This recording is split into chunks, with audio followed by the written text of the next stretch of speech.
And in that stop in Caracas, Venezuela, they found out about a very interesting Institute of Ethnomusicology and Folklore and thought I should go try to find a job there, which I did. And so I didn't go back to UCLA as I thought I was going to do.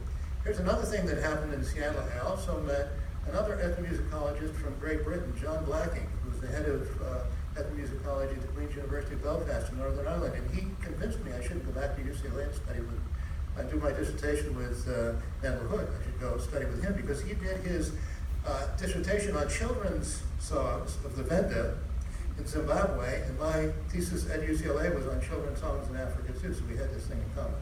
So anyway, I ended up in Belfast. That's just got a side story. Anyway, before we do it, we're in Venezuela.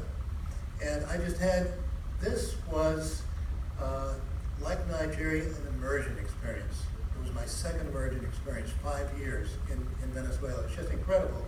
Because I spent most of my time in an Afro-Venezuelan region, El Barrio. And then one day, I received a letter from another fellow graduate student who happened to be with me the day that Jim Kenning told me about semester at sea. His name is Philip Sonicson.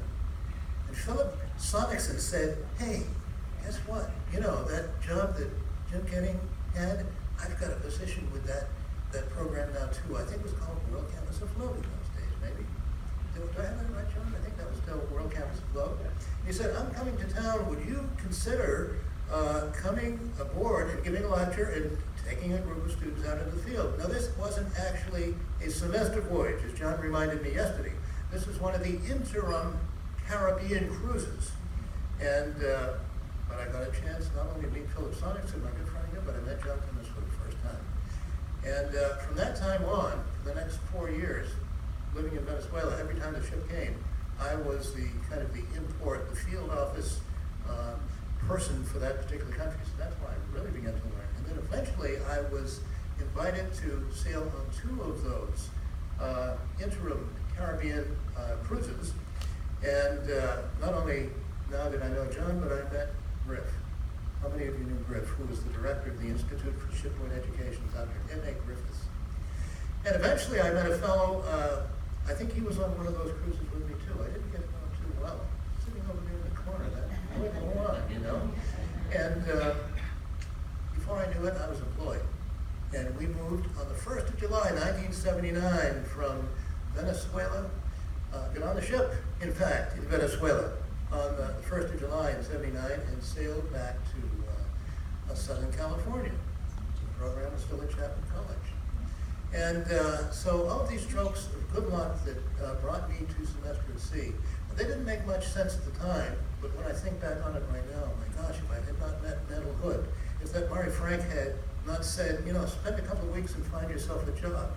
And Phil Sonicson hadn't written to me and said, and the ship hadn't decided to go to Venezuela. So many of these little things, these links that brought me to one of the most wonderful experiences anyone could have in a lifetime, is spending so much time at the semester at sea. Just an incredible program. So that is how I got there.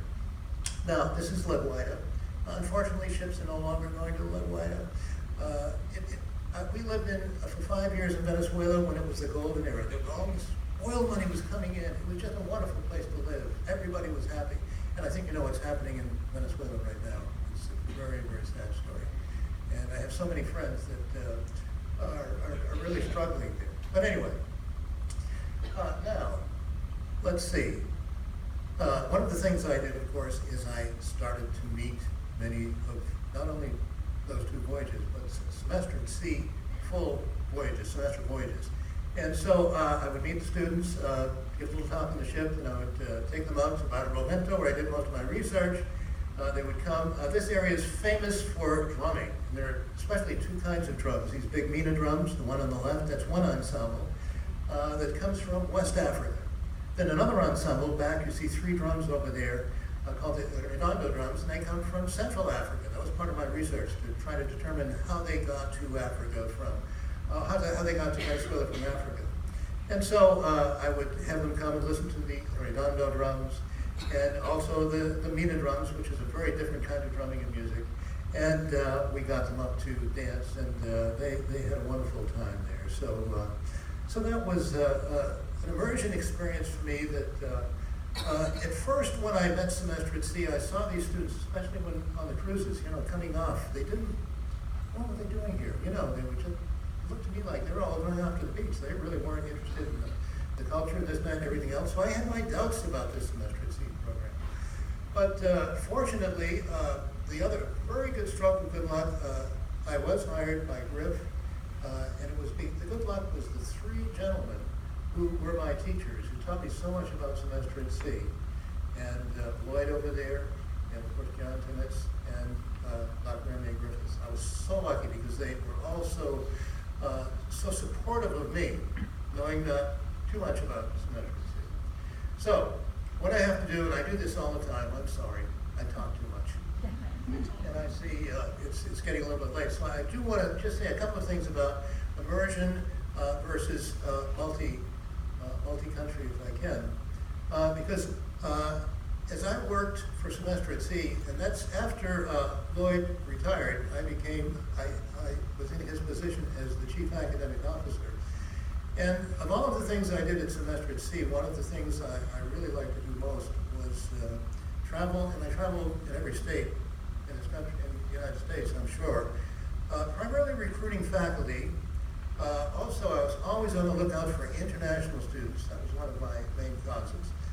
And I enjoy speaking with faculty at the various colleges. And one of the things I didn't realize is that, my goodness, they talk about this program really not being an immersion program, but there is so much that is unknown by study abroad advisors around the country about Semester at Sea. I think still that all of our faculty, I think all of the faculty here probably had their immersion experience in one of these countries on the Semester at Sea itinerary before they ever sailed on Semester at Sea. I know that's what I was looking for in hiring faculty, people who had an immersion experience, at least one from India, one from Kenya, one from whatever country we were going to. So that was something that was somewhat surprising to some of the study abroad advisors I spoke to. And so I had some of my best, most interesting conversations that I went to universities and colleges around the country, trying to recruit, but also trying to convince study abroad advisors about Semester at Sea and telling them more about Semester at Sea. The only reason I just bring this up right now, there were even some things I was going to read to you about how prejudiced I think some of these study abroad advisors still are, but the only way to do it is the immersion experience. The other stuff is fluff. I heard that terrible phrase called, oh yeah, that's the booze cruise, isn't it? You ever heard that before? And so I had to fight that. And so I would bring this up right now because for those of you who are still connected to universities, you may be faculty members still at the university, you may be retired students who maybe you've graduated, you've left the university, but you go back from time to time, please take some time to visit the study abroad office and see how things are today. Now, I think there are many more people in study abroad offices who now realize that Semester at Sea is much more than a trip around the world. In fact, one of these things I was going to read to you said, oh yes, immersion is so good. And think twice about going on, on one of these trips like, a voyage of discovery, You know where that came from? Voyage of discovery. That phrase is in our brochures. It's kind of a dig at Semester at Sea. So I want to mention that it's still time to do a little bit more educating about that. Then I want to just say a few things about, that was one of my favorite things, being Chief Academic Officer, going around the country, trying to recruit faculty, international students, study abroad advisors. The other one was, as Lloyd knows so well, we spent a lot of our time, once the academic dean, I spent most of my time at the University of Pittsburgh. The academic dean was the person who actually made the final decision on faculty members, people we had that we had found and they were in the files, but was working with those academic deans and talking to them about Semester at Sea. And what I did as an ethnomusicologist, I learned so much more about all of these other disciplines like economics and world history and geography, and science, in fact. It was really a great, I was so fortunate to be in that kind of a position. And then the other thing, too, is the people I had to work with. So many wonderful people at the Institute for Ethnomusicology, not ethnomusicology, of the Institute for Shipboard Education is what I'm trying to say.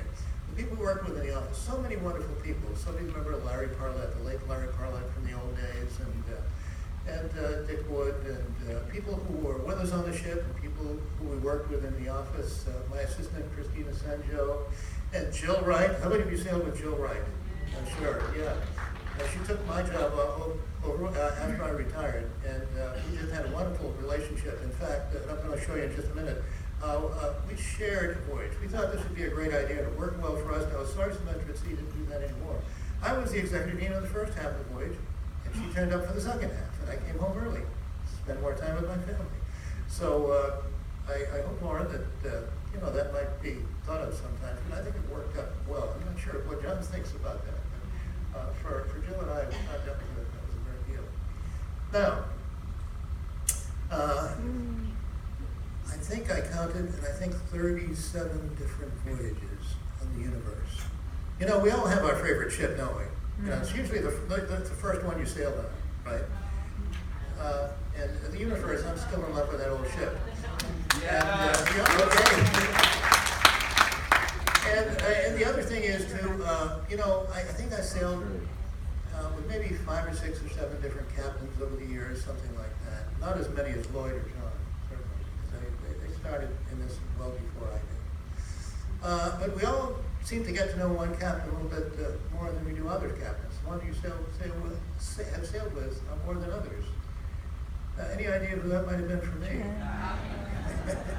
Captain Chang. In fact, I spoke to him last week, and I told him about coming here and wanted me to send best regards to anyone connected to Semester at Sea. And he generally calls me on my birthday, too. So, and does Lloyd and John as well, of course.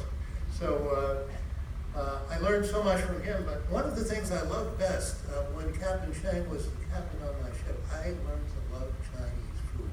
And what I especially loved was Chinese breakfasts. And so when the universe had to disappear on us, what was it, 95, I think? Mm-hmm. Fall 95 live voyage. We had this auction where you could purchase different things on the ship. There was only one thing I wanted, and I hope it was still there, and it only cost me $2. The officer's mess. That's where I had breakfast every morning with Captain Shen. And so that was another one of the wonderful experiences that I had on Semester at Sea. And then, of course, you've all heard about C.Y. Tung. And I'm going to tell you a little story. I've got a little more time here about C.Y. Tung, so important in the founding of the Institute for Shipboard Education. And I got to meet him 2 or 3 times in my early days. Also, I'm sorry that Paul Liebhardt is not with us on this voyage today. Many of you sailed with Paul, this outstanding photographer, you know. And he did this great book. Yes, for Paul. Thanks for Paul Liebhardt. And now I looked for this book in, I don't think it's the whole library. When I was looking for it the other day, you know, the shelves of books. And I couldn't find it there. I think it might be on the ship. It should be on the ship someplace. And if anyone knows where it is, it might be good to put it out someplace where people can take a look at it. Because I'm talking about the history, such a wonderful history of shipboard education here in this book. And another one that I often refer to is this directory of alumni. Only covers voyages from 63 to 95. Is there going to be another one of those? Does anyone know? Because I find this very useful, not only to find out who was with you on that voyage, but there's a kind of a very 2 or 3 pages at the beginning, milestones of Semester at Sea, a little bit of history in that book too as well. So if you have a chance, take a look at that. Anyway, finally, I lost my universe, but the Explorer. I'll bet most of you sailed on the Explorer, right? How many sailed on the Explorer? Okay, not a wonderful ship too. And so let me just, in closing, tell you about the different voyages I sailed upon. I think I'll just, any time to mention 3. The first 2 trips I took on were those Caribbean cruises. They really weren't semester voyages. My first semester at sea voyage was fall '79. And the interesting thing about that voyage is Dr. Griffiths, who headed the Institute, he had been head of the Institute for at least 5 years, I don't know how many years, but he had always longed, I think, to be the executive dean on Semester at Sea. So for the fall '79 voyage, he went as the executive dean for the very first time. And guess who John and Lloyd, I guess, decided who should be his assistant. It ended up being me. And I had never sailed on Semester at Sea. So that was a real challenge for me because we were both kind of learning things at the same time. The other thing that happened too, when I was first hired for a semester at sea, before I became Chief Academic Officer, I was in charge of all of what we called in those days the in-port program, the field program, field trips. And so we had a pretty good person running the field program on the ship that time, the field office coordinator for that voyage in 1979. He really hadn't traveled too much. No, I said he. I he or she. All I remember is that I ended up being the field office coordinator, as well as Griff's assistant. And then even in student life, I didn't know zilch about student life in those days. Dan Garvey and other people who know a lot about student life. I learned a lot, because every time there was a student problem, Griff said, okay, take it down to deck, whatever it was, and there's a student life problem down there, can you solve that? So, so that was happening. Also, in those days, we didn't have security officers. Is that what you still call them on semester C, security officers? You know, I've heard you have 2 or 3 on every voyage right now. You know, make sure students behave. I was a security officer. I didn't know that was going to happen. And on top of that all, I taught a course in world music. And 3 days into that, well, 3 weeks into that voyage, I thought, my goodness, how am I going to survive? Maria hardly ever saw me. I was always running in. But I learned so much on that voyage. So it was a wonderful voyage for me. But when I got back, I think John and Griff realized that I really didn't know Lloyd Lalonde too well. And that he was going to be the dean on the fall 1980 voyage. Did I get that voyage right? I think it was fall 80. And so they thought that I should go on as an in-port lecturer from San Francisco, I think we sailed from over to, I've forgotten if I got off in Japan, Hong Kong, Taiwan, I've kind of forgotten. But anyway, so I learned about Lloyd Lalonde. It was great. He's been a great, great teacher. I've learned so much from him. And after that, I was sent to work with Lloyd in Boulder, Colorado. So that was just, and I thank Lloyd so much for everything he has given me in terms of knowledge about semester C, how to be a good dean, how to be a good administrator. Also, there was another fellow I met on that voyage. I think his first name, Lauren? Is there a Lauren on the ship here? Crabtree? Could it have been Lauren Crabtree? Are you here? You know, could that have been your voyage? I think it was. So that's the first time I met Lauren Crabtree on his first semester C voyage and my first full semester C voyage. So that's one down. 2 more to go. Second one was spring '82. First time I had sailed as executive dean. And what happened on that voyage, I think just before we arrived in India, we were sailing in a westerly manner. We got the shocking news that C.Y. Tung had just passed away at age 71, heart attack. And what they did, he was so compassionate about this program, Semester at Sea, that the family, especially his son, C.H. Tung, decided that there had to be a memorial service in Hong Kong for C.Y. Tung, and they were going to wait a couple of weeks until the ship arrived. And so we were able, as executive dean, I was able, I don't know if we did the lottery or how we did it, not all of our students, most of them probably wanted to go. We decided, well, there was going to be room for 50, so we went there with 50 students. It was just a very, very beautiful tribute to C.Y. Tung, and I feel so blessed that Maria and I and others of the family, and we all always sailed with our 2 daughters too. I forgot to mention them, but that was a very beautiful experience. And then after that, after we left Hong Kong, on board were ashes of C.Y. Tung, and I think his remains were maybe 5 or 6 different urns, and one of them was put on the ship, and as we crossed the international date line, we buried his ashes at sea. And all the students were out for that. So that was a very moving experience. So that was one of my favorite experiences. Finally, the last one I want to talk about is, it's not just one voyage. It was a voyage that went to one country at least 10 different times. And in fact, on the last voyage to go to that country, I was a half-time executive dean. Jill Wright did the second half. Any of you recognize that city?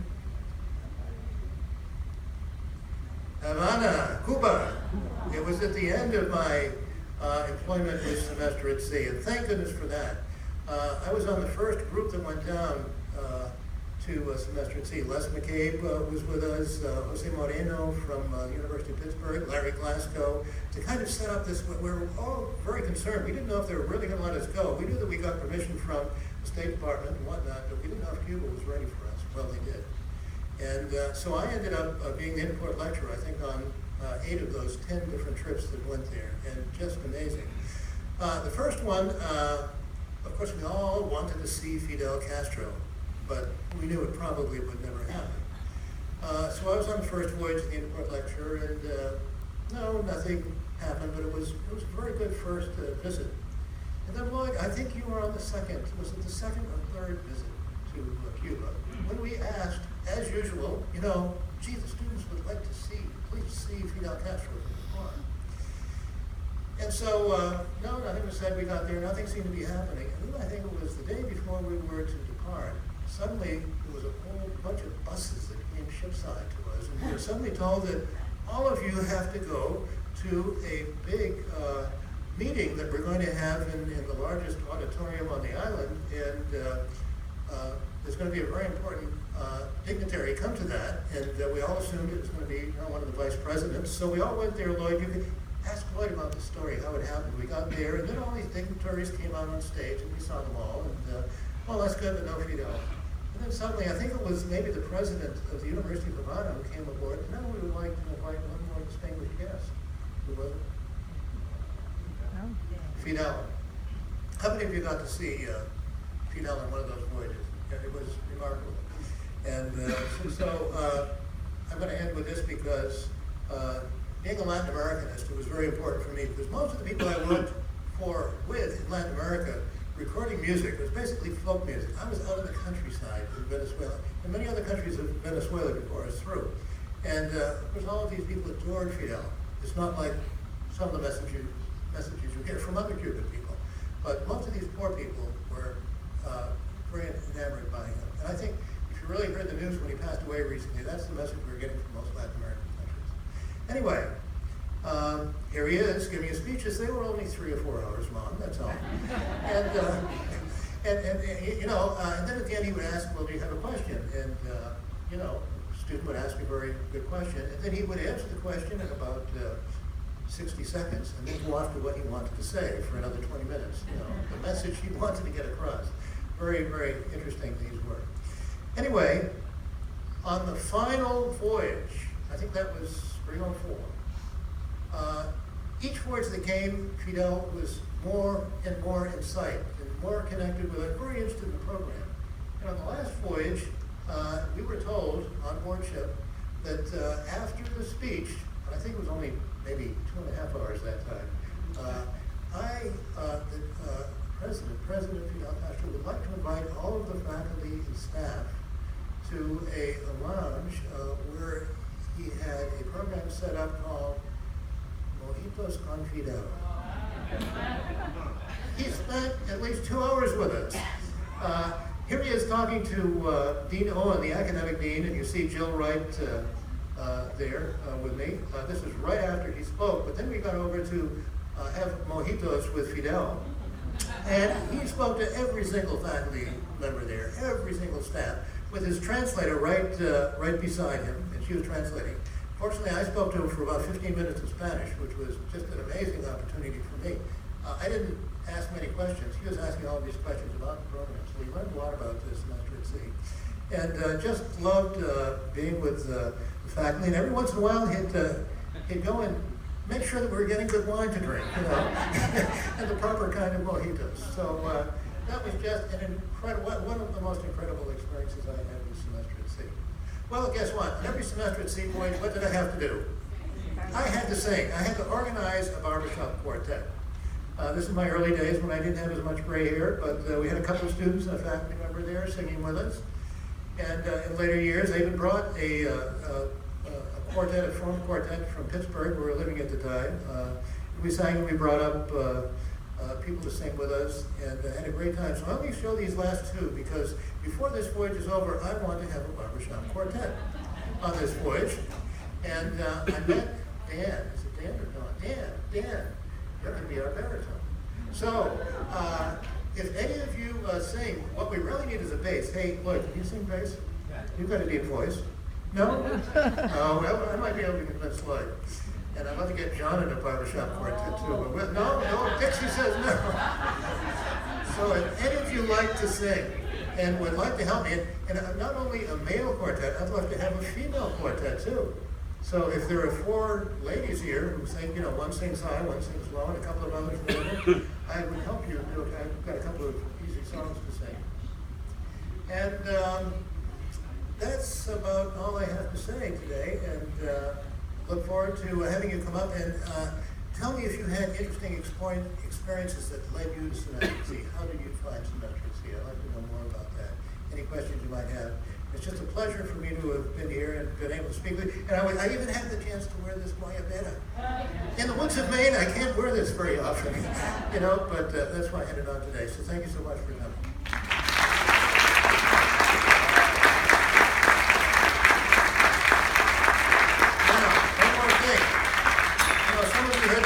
Alma mater last night from John Rosenberg. John, where are you someplace? For any of you who would like to not only hear it for the second time, but I've got the words and all the text and all, if you'd like to go through it with me one more time, do that now. So if you can stick around for another 5 or 10 minutes, come on down here by the piano and we'll do some singing. Thank you.